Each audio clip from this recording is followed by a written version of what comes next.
കലോത്സവം കലയുടെ ഉത്സവമായിരുന്നു. പക്ഷേ അതുമായി ബന്ധപ്പെട്ട് വേദനിപ്പിക്കുന്ന ഒരുപാട് കാര്യങ്ങൾ സംഭവിച്ചു. ഇന്ന് ഹൈക്കോടതി ഈ നൃത്താധ്യാപകരുടെ മുൻകൂർ ജാമ്യ ഹർജി പരിഗണിക്കുന്നു. മാത്രവുമല്ല, ഈ കലോത്സവത്തിന്റെ തുടർ നടത്തിപ്പ് എങ്ങനെയാണ് എന്ന കാര്യത്തിലും ഒരു തീരുമാനമുണ്ടാകുമല്ലോ എന്ന്.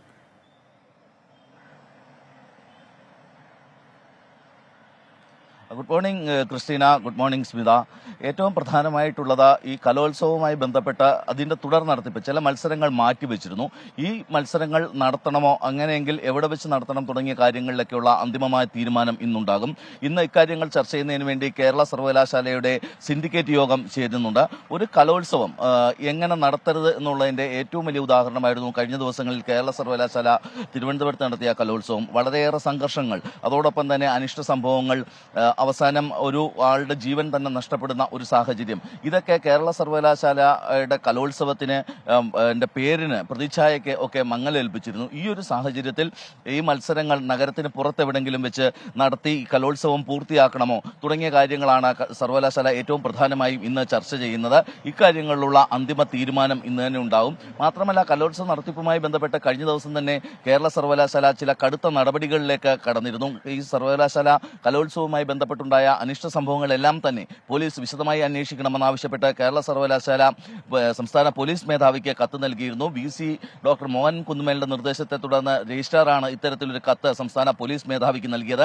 ഇക്കാര്യത്തിൽ വിധികർത്താവ് PN ഷാജിയുടെ മരണം ഉൾപ്പെടെയുള്ളവ കൃത്യമായി അന്വേഷിക്കണം, വിശദമായി അന്വേഷിക്കണം എന്നാണ് കത്തിൽ ആവശ്യപ്പെട്ടിരിക്കുന്നത്. സ്വാഭാവികമായും കേരള സർവകലാശാല കലോത്സവത്തിൽ ആദ്യമായിട്ടാണ് ഇത്തരത്തിൽ ഒരു വിധികർത്താവ് ആത്മഹത്യ ചെയ്യുന്നത്.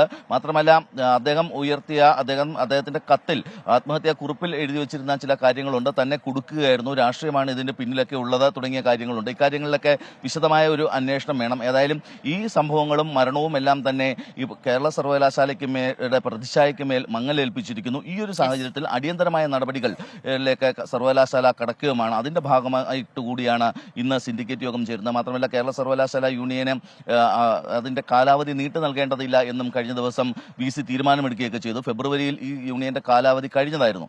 ഇതിനുശേഷം കാലാവധി നീട്ടി നൽകുന്നതിന് യൂണിയൻ ഒരു കത്ത് VCക്ക് നൽകിയിരുന്നു. എന്നാൽ അത് അംഗീകരിക്കേണ്ട എന്നുള്ള ഒരു തീരുമാനത്തിലേക്ക് VC എത്തുകയും ചെയ്തിരിക്കുന്നു. മറ്റൊന്ന്, ഈ വിധികർത്താക്കളുടെ നൃത്ത പരിശീലകരുടെ മുൻകൂർ ജാമ്യ ഹർജി ഇന്ന് ഹൈക്കോടതി പരിഗണിക്കുന്നുണ്ട്. ഇവരും ഉന്നയിച്ചിരിക്കുന്നത് ചില രാഷ്ട്രീയ കാരണങ്ങളാണ്. രാഷ്ട്രീയമായി തങ്ങളെ കുടുക്കുകയാണ് എന്നുള്ളതാണ് ഇവരും ഉന്നയിച്ചിരിക്കുന്ന ഏറ്റവും പ്രധാനപ്പെട്ട വാദം. മാത്രമല്ല, മാർഗംകളിയിൽ തങ്ങൾ പരിശീലിപ്പിച്ച ടീമിനാണ് 1ാം സ്ഥാനം ലഭിച്ചിരിക്കുന്നത്.